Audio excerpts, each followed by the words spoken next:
Would you mind standing in the second line?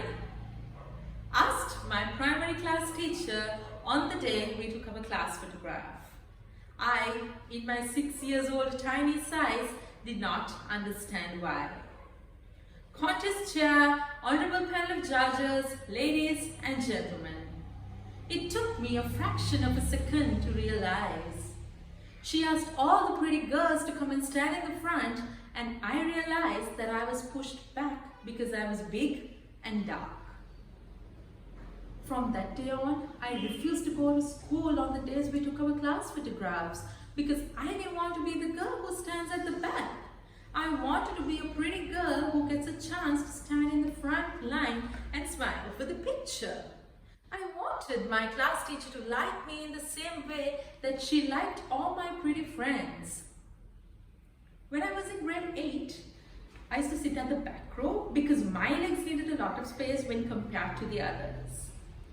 One day, as I walked into the class, I was able to see the girls who are seated right in front of me pushing the tables backwards to block my area and to make me feel uncomfortable.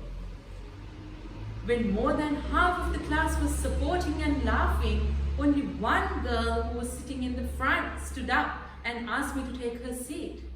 She came to me and she said, "Sandali, go take my seat. You will feel comfortable." And she took mine. Even the teacher felt so bad for not taking an action against what those girls did to me. She even called me at night and she apologized. But thanks to my friend, she changed my perspective. She made me realize that everyone doesn't have to like you, because there's going to be a person or a small group of people that will like you for who you are. They will accept you as who you are. Recently, I applied for an internship, and on the day of the interview, there were girls and boys of the same age and they were dressed really well. They had their own ways of presenting themselves. As soon as I saw them, I started to worry, thinking that I won't stand a chance. A week later, I got a call from the company. They called and they said that I've been selected.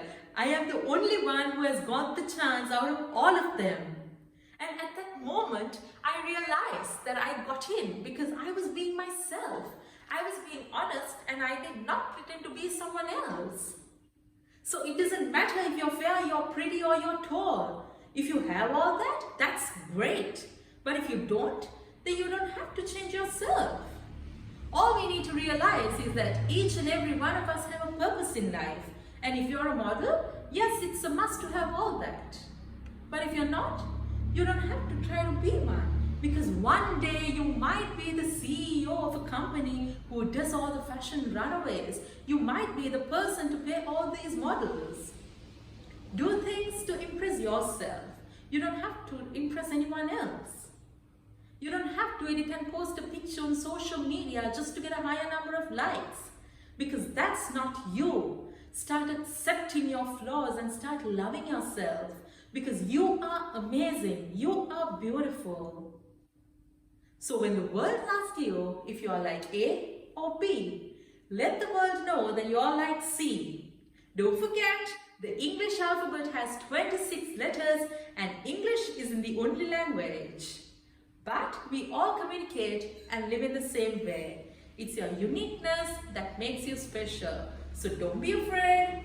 Are you ready to show the world who you truly are?